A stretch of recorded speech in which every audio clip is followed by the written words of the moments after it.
क्या आपने कभी सोचा है कि राजस्थान के एक छोटे से गांव घाटू में ऐसा कौन सा रहस्य छिपा है जो हर साल करोड़ों श्रद्धालुओं को वहां खींच लाता है? आखिर ऐसा क्या है उस मंदिर में जहां लोग एक सिर की मूर्ति के आगे नतमस्तक हो जाते हैं?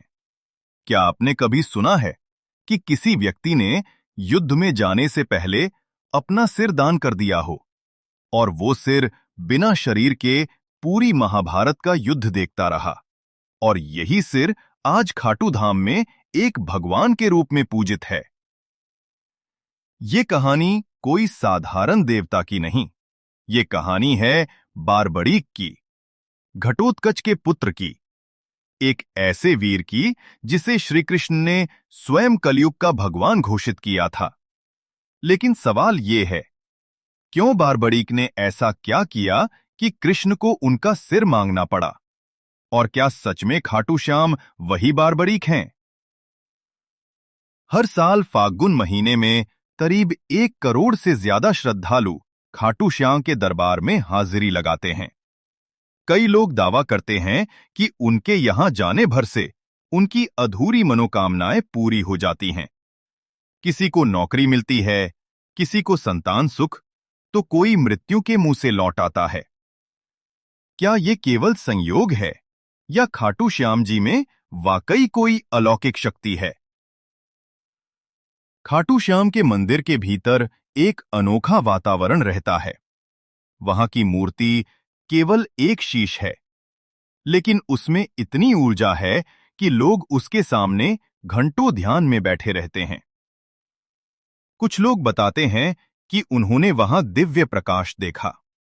कुछ कहते हैं कि उनके शरीर में कंपन महसूस हुआ। क्या ये केवल उस मंदिर तक जहां हर धड़कन श्याम नाम का जाप करती है?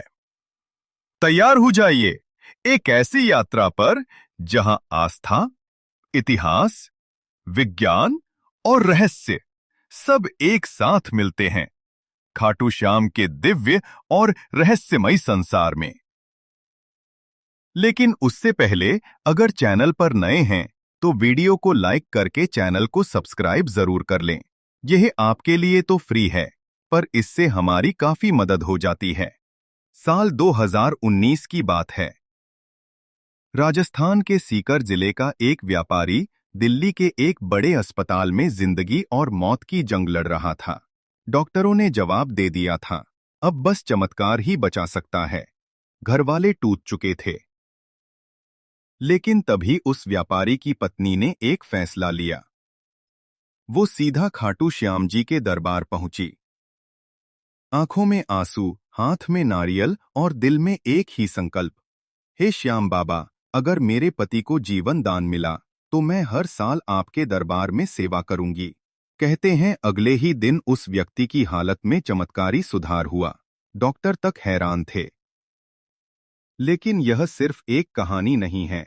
ऐसे हजारों किस्से खाटू धाम से जुड़े हैं, जहां विज्ञान की सीमाएं खत्म हो जाती हैं और आस्था शुरू होती है। राजस्थान की तपती रेत पर जब सूर्य की किरणें पड़ती हैं तो लगता है मानो इतिहास की कोई सुनहरी परत जाग उठी हो। इस पावन भूमि की हर सांस में कोई न कोई गाथा बसी हुई है। इन्हीं गाथाओं में एक है खाटू श्याम की। सीकर जिले में बसे इस मंदिर को लेकर केवल श्रद्धा ही नहीं, रहस्य भी जुड़ा है। कहते हैं यह मंदिर केवल एक पूजा स्थल नहीं, बल्कि एक ऐसी जीवित गाथा है जो आपको महाभारत काल से। ये निशान केवल एक प्रतीक है या फिर इनसे जुड़ी कोई ऊर्जा वाकई काम करती है? हजारों लोग दावा करते हैं कि उन्होंने खाटू श्याम से कुछ मांगा, निशान चढ़ाया और फिर वो चमत्कार हुआ जिसे वो खुद भी नहीं समझ सके। क्या यह केवल संयोग था या किसी अदृश्य शक्ति की कृपा? इतना ही नहीं, मंदिर से कुछ दूरी पर स्थित है एक प्राचीन शिवलिंग जिसे औरंगजेब ने तोड़ने की कोशिश की थी। लेकिन कहते हैं जैसे ही उसके सैनिकों ने उस पर वार किया, कुछ ऐसा घटा कि पूरा लश्कर डर के मारे पीछे हट गया। आज भी वो टूटा हुआ शिवलिंग एक चेतावनी बनकर खड़ा है। पर यह कैसा भय था जो एक क्रूर शासक को भी पीछे हटा गया? मंदिर में आने वाले लोग बताते हैं कि वहां पहुंचते ही कुछ महसूस होता है। किसी को स्वप्न में दर्शन होते हैं, किसी को जीवन की सबसे बड़ी समस्या का समाधान मिलता है। और इनमें एक बात समान है, एक अदृश्य उपस्थिति, एक रहस्यमयी शक्ति जो 6:16 शब्दों से परे है। क्या यह श्रद्धा की शक्ति है या उस स्थान से जुड़ी कोई 6:21, 6:28 प्राचीन चेतना? और शायद सबसे चौंकाने वाली बात यह है कि खाटू श्याम मंदिर के भक्त सिर्फ भारत तक सीमित नहीं, इंग्लैंड, अमेरिका, ऑस्ट्रेलिया जैसे देशों से भी लोग यहां निशान यात्रा करने आते हैं। ये श्रद्धा किसी भाषा, किसी जाति, किसी धर्म की मोहताज नहीं, बस एक भावना चाहिए, भक्ति। और इस भक्ति में ही छिपे हैं वो प्रश्न जो सदियों से लोगों के मन को कुरेदते आए हैं। क्या खाटू श्याम ही कलयुग के विष्णु अवतार हैं? क्या वो सच में नील घोड़े पर सवार होकर अंतिम युद्ध में, जब कौरवों और पांडवों के बीच तनातनी अपने चरम पर थी, हस्तिनापुर का राजमहल राजनीति, द्वेष और षड्यंत्रों का केंद्र बन चुका था। दुर्योधन के मन में पांडवों के प्रति द्वेष दिन ब दिन बढ़ता जा रहा था। उसे ये भय सताने लगा था कि यदि युधिष्ठिर को राज्य मिला तो भविष्य में कौरवों की सत्ता समाप्त हो जाएगी और वो स्वयं एक सेवक बनकर रह जाएगा। इसी भय और ईर्ष्या ने उसे एक भयावह योजना बनाने को प्रेरित किया, पांडवों को समाप्त कर देने की योजना। भीष्म पितामह ने जब धृतराष्ट्र को युधिष्ठिर के राज्याभिषेक का सुझाव दिया, तब दुर्योधन ने धृतराष्ट्र के मन में विष भर दिया। उसने कहा, यदि एक बार युधिष्ठिर राजा बन गया तो फिर कभी ये राज्य हमारे पास नहीं लौटेगा। धृतराष्ट्र युधिष्ठिर को योग्य मानते थे, लेकिन दुर्योधन के आग्रह के सामने वो असहाय हो गए और पांडवों को वाराणावत भेजने का निर्णय ले लिया। लेकिन ये सिर्फ एक यात्रा नहीं थी, ये एक घातक जाल था। दुर्योधन ने वाराणावत में एक महल 855 बनवाया। ऐसा महल जो बाहर से तो वैभवशाली दिखता था, लेकिन भीतर से एक अग्निपाश था। 9:02 लाक्षागृह, यानी वो भवन लाख, चर्बी, सूखी घास और अन्य ज्वलनशील वस्तुओं से बना था। उसका इरादा था कि एक रात जब पांडव गहरी नींद में हो, उस महल को आग लगाकर उन्हें सदा के लिए समाप्त कर दिया जाए। लेकिन नियति ने इस षड्यंत्र को असफल करने के लिए एक और योजना रची थी, और उसमें शामिल थे विदुर। उन्हें इस षड्यंत्र का आभास हुआ और उन्होंने पांडवों को गूढ़ संकेतों में आगाह किया। विदुर ने सुरंग खुदवाने वाले उसकी बहन हिडिंबा। हिडिंब एक नरभक्षी राक्षस था जो मानव मांस खाकर जीता था। उसने अपनी बहन को आदेश दिया कि जंगल में विचरते पांडवों को मारकर उसका भोजन तैयार करें। लेकिन नियति ने इस कहानी को कुछ और ही रूप देना तय किया था। जब हिडिंबा भीम के सामने पहुंची तो वो उसके वीर व्यक्तित्व और तेजस्विता पर मोहित हो गई। राक्षसी होते हुए भी उसके भीतर प्रेम की एक ज्योति जल उठी। भीम की रक्षा करते हुए हिडिंबा अपने भाई से विरोध कर बैठी। इससे नाराज होकर हिडिंब ने भीम पर आक्रमण किया और फिर शुरू हुआ एक घमासान संग्राम। ये युद्ध शक्ति और छल का नहीं, बल्कि धर्म और अधर्म के बीच था। अंततः भीम ने हिडिंब को परास्त कर मार गिराया। इसके बाद हिडिंबा ने भीम के सामने विवाह का प्रस्ताव रखा।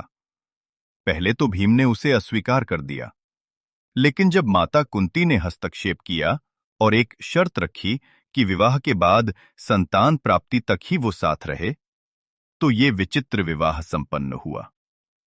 जंगल में उनका गंधर्व विवाह हुआ और वहीं जन्म हुआ एक तेजस्वी बालक का, घटोत्कच। घटोत्कच का व्यक्तित्व भीम जैसा ही था, बलशाली, पराक्रमी और न्यायप्रिय।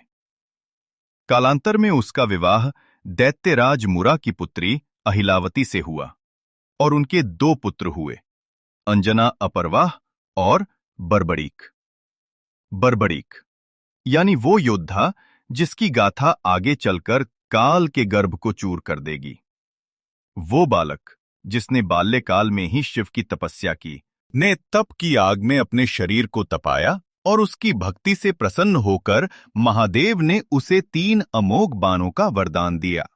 यह बाण कोई साधारण बाण नहीं थे। यह बाण ऐसे थे कि एक से लक्ष्य को चिन्हित किया जा सकता था, दूसरे से उसका संहार और तीसरे से उसे वापस बुलाया जा सकता था।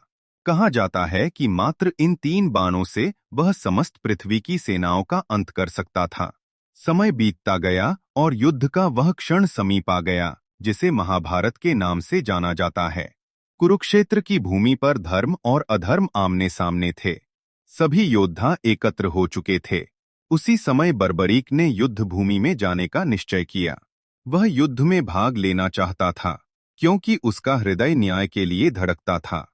परंतु उसकी मां से लिया 13:49 गया वचन अब उसके रास्ते में खड़ा था। उसने प्रण लिया था कि वह सदैव हारे हुए पक्ष की 13:55 ओर से लड़ेगा। कुरुक्षेत्र जाते हुए जब वह अपने नीले रंग के घोड़े पर सवार होकर चला 14:01 तो मार्ग में एक ब्राह्मण ने उसका रास्ता रोक लेता है। लेकिन वह कोई साधारण ब्राह्मण नहीं था। वह स्वयं भगवान श्री 14:08 कृष्ण थे, जो उसकी शक्ति और उसके निर्णय की परीक्षा लेना चाहते थे। कृष्ण ने मुस्कुराकर पूछा, वत्स, तुम कहाँ जा रहे हो? बर्बरीक ने उत्तर दिया, हे ब्राह्मण, मैं महाभारत के युद्ध में जा रहा हूँ। मेरा कर्तव्य है कि मैं उस पक्ष के लिए युद्ध करूं जो हार रहा हो।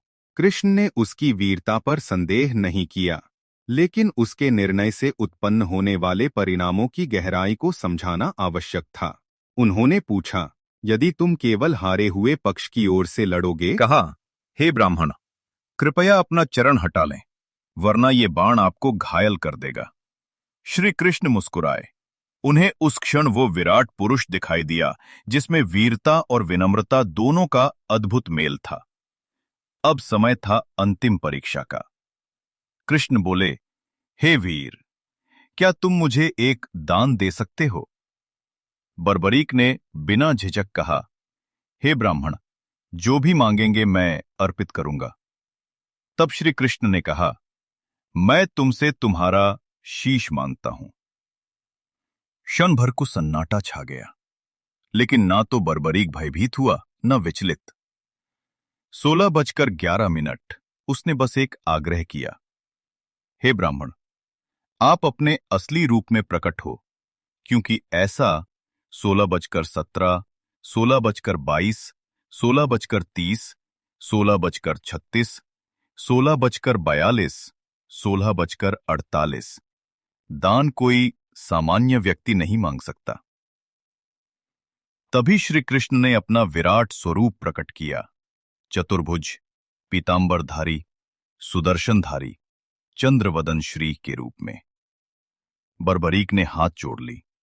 उसे अब स्पष्ट हो गया कि ये कोई साधारण युद्ध नहीं, बल्कि धर्म और अधर्म की अंतिम परीक्षा है। तब श्री कृष्ण ने कहा, हे वीर, तुम्हारा बल, तुम्हारा त्याग और तुम्हारी भक्ति इस युग को दिशा देंगे। मैं चाहता हूं कि तुम युद्ध भूमि में दर्शक बनो। मैं तुम्हारे शीश को अमृत से स्नान कराऊंगा। तुम पूरे युद्ध को देखोगे और न्याय के आधार पर निर्णय दोगे। और सुनो, कलयुग में जब धर्म क्षीण होगा, तब लोग तुम्हें हारे का सहारा कहकर याद करेंगे। वे तुम्हारे सिर की पूजा करेंगे, क्योंकि उसमें मेरा अंश रहेगा। तुम्हारा कहते हैं ये कोई मंदिर स्थल नहीं था, न ही कोई पवित्र तीर्थ, बल्कि सीकर जिले का एक साधारण सा गांव खाटू। पर एक दिन, जैसे स्वयं भगवान ने उस भूमि को पुकारा हो, एक गाय चढ़ते चढ़ते एक विशेष स्थान पर पहुंची और बिना किसी कारण उसके थन्नों से दूध बहने लगा। यह घटना कोई संयोग नहीं थी। ये प्रकृति की चेतावनी थी कि उस धरती के गर्भ में कोई अलौकिक सत्य छुपा है। जैसे जैसे ये बात गांव में फैली, जिज्ञासा बढ़ती गई। ग्रामीणों ने मिलकर उस स्थान की खुदाई करने का निर्णय लिया, और जब मिट्टी की परतें हटती चली गई, तब वहां से निकला एक दिव्य सिर, एक चमत्कारी मुखाकृति, जो देखने में साधारण नहीं बल्कि पूर्ण रूप से तेजस्वी और अलौकिक प्रतीत होती थी। उस सिर के साथ कोई आवाज नहीं थी, कोई शब्द नहीं थे, लेकिन फिर भी मानो उसने सबको पुकारा, एक मौन संवाद की तरह। ग्रामीणों ने उस सिर को एक सम्मानित ब्राह्मण को सौंप दिया। उन्होंने उसे अपने घर ले जाकर श्रद्धा से पूजन करना प्रारंभ किया, बिना ये जाने कि आगे क्या करना है। कई दिन बीते। पूरा गांव प्रतीक्षा में था कि अब इस दिव्यता का मार्गदर्शन कौन करेगा। तभी उस रात्रि को खाटू के तत्कालीन शासक राजा रूप सिंह चौहान को एक दिव्य स्वप्न आया, जिसमें स्वयं श्याम बाबा ने आदेश दिया कि मेरे स्वरूप के लिए एक मंदिर का निर्माण करो। अब मैं इस स्थान पर वास करना चाहता हूं। समय आ गया है। राजा की आंख खुली और उनके अंदर किसी और ही ऊर्जा का संचार हो चुका था। सुबह होते ही उन्होंने अपने शिल्पियों और पुरोहितों को बुला अधीन आया। तब वहां के प्रभावशाली दीवान अभय सिंह को भी खाटू श्याम बाबा ने स्वप्न में आदेश दिया। उन्होंने इस मंदिर का भव्य रूप में जीर्णोद्धार करवाया। संगमरमर की नक्काशी, सोने चांदी से अलंकृत द्वार और विशेष प्रकार के दुर्लभ पत्थरों से गर्भगृह की सज्जा की गई। ये वही मूर्ति है जो आज भी खाटू के मंदिर में स्थापित है, और मान्यता है कि ये किसी साधारण पत्थर की नहीं बल्कि कृष्णकालीन श्याम वर्णित की प्रतीक शिला की है। मंदिर का वास्तु भी अद्भुत है। इसके शिखर पर लहराता ध्वज बाबा के उस संकल्प का प्रतीक है जो उन्होंने महाभारत युद्ध के पूर्व कृष्ण से किया था। मैं उस ओर रहूंगा जो धर्म की ओर होगा। और गर्भगृह की शांति एक ऐसी अनुभूति देती है कि मानो स्वयं श्याम बाबा आपकी सांसों की गति पर रहे हों। खाटू श्याम मंदिर आज न केवल एक धार्मिक स्थल है बल्कि एक जीवित परंपरा है। फाल्गुन मेला, लखी यात्राएं, निशान यात्रा, खाटू नरेश के जयकारे और वो भजन, श्याम तेरी बंसी पुकारे, राधा नाम, ये सब मिलकर इस मंदिर को केवल एक स्थान नहीं बल्कि एक आध्यात्मिक ऊर्जा का केंद्र बनाते हैं। कई विद्वान मानते हैं कि ये मंदिर इतिहास और अध्यात्म के बीच का एक जीवन संगम है, जहां सिर्फ दर्शन नहीं होते, वहां एक भरोसा जन्म लेता है कि जब कोई हारा हुआ इस दरबार में आता है तो बाबा उसे फिर से जीवन से जोड़ देते हैं। तो जब अगली बार आप खाटू श्याम के दर्शन करें तो सिर झुकाएं, केवल एक मन्नत के लिए नहीं बल्कि उस त्याग के लिए जिसने युद्ध छोड़कर सेवा चुनी। और है हर दुख की हर प्रार्थना एक कहानी होती है, किसी की टूटी उम्मीद जुड़ने की, किसी की बिगड़ी तकदीर सुधरने की। कुंड का जल सदा शांत, ठंडा और निर्मल रहता है, मानो खुद बाबा श्याम उसमें समाये हों। इस कुंड को लेकर एक और बात इसे पूरी तरह रहस्य से भर देती है। आज तक कोई यह निश्चित नहीं कर पाया कि इसका जल आता कहां से है। वैज्ञानिक दृष्टिकोण से जब भी इसे परखा गया, इसकी कोई स्पष्ट जलधारा ना तो ऊपर से आती दिखी, ना नीचे से कोई स्रोत मिला। पर फिर भी कुंड हमेशा लबालब रहता है, और इसीलिए लोग कहते हैं कि इसका जल पाताल लोक से आता है। यह बात सुनने में कल्पना जैसी लगती है, लेकिन जब आप वहां खड़े होकर चारों ओर देखेंगे और महसूस करेंगे कि कोई स्रोत न होते हुए भी जल लगातार बना रहता 24:34 बन, 24:40 बन, 24:46 बन, 24:53 बन, 25:देशान है, तब एक अलौकिक सिहरण आपके भीतर दौड़ जाती है। यह कुंड अपने आप में एक मौन चमत्कार है जो सिर्फ आंखों से नहीं हृदय से महसूस किया जा सकता है। श्याम कुंड से कुछ ही दूरी पर स्थित है दो और पवित्र स्थल, गौरी शंकर मंदिर और गोपीनाथ मंदिर। इनमें से गौरी शंकर मंदिर के साथ जुड़ी एक कथा दिल को झकझोर कर रख देती है। यह घटना तब की है जब मुगल सम्राट औरंगजेब वापस एक नए जीवन के साथ लौटते हैं। इस धाम तक पहुंचने के लिए अक्सर रिंग्स के मार्ग की सिफारिश की जाती है और ये रास्ता भी प्रतीक बन जाता है उस भावनात्मक यात्रा का। तो चलिए, अब मैं आपको लेकर चलता हूं एक ऐसी यात्रा पर जो सिर्फ पैरों से नहीं बल्कि दिल से पूरी की जाती है। ये यात्रा है खाटू श्याम जी के दरबार की, जो आपको भीतर तक छू जाती है। मान लीजिए कि आप तय कर चुके हैं इस बार बाबा श्याम के दर्शन जरूर करने हैं। आप सुबह सुबह अपने घर से निकलते हैं, दिल में एक अजीब सी हलचल लिए, जैसे कोई आपको खींच रहा हो। रास्ते भर हारे का सहारा, बाबा श्याम हमारा की धुन जैसे हर सांस में गूंजती रहती है।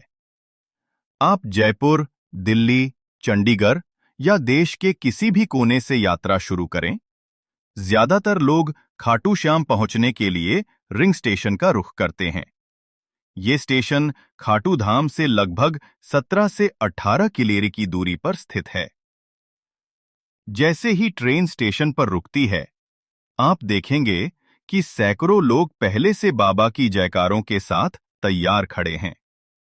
स्टेशन से बाहर निकलते ही आपको हर तरफ श्याम भक्त नजर आएंगे।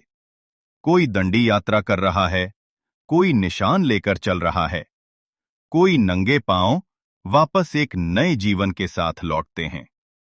इस धाम तक पहुंचने के लिए अक्सर रिंग्स के मार्ग की सिफारिश की जाती है और ये रास्ता भी प्रतीक बन जाता है उस भावनात्मक यात्रा का। तो चलिए, अब मैं आपको लेकर चलता हूं एक ऐसी यात्रा पर जो सिर्फ पैरों से नहीं बल्कि दिल से पूरी की जाती है। ये यात्रा है वस्त्र ले सकते हैं। कुछ श्रद्धालु यहां से बाबा के लिए विशेष भेंट लेकर जाते हैं। कतार में लगने से पहले आप अपने पैरों को श्याम कुंड के शीतल जल में धो सकते हैं। मान्यता है कि यहां स्नान करने से आत्मा तक शुद्ध हो जाती है।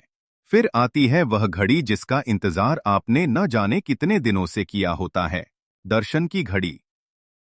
कतारें लंबी हो सकती हैं, लेकिन बाबा का दरबार ऐसा है कि कोई थकता नहीं। मंदिर परिसर में भजन मंडली लगातार श्याम राग गा रही होती है।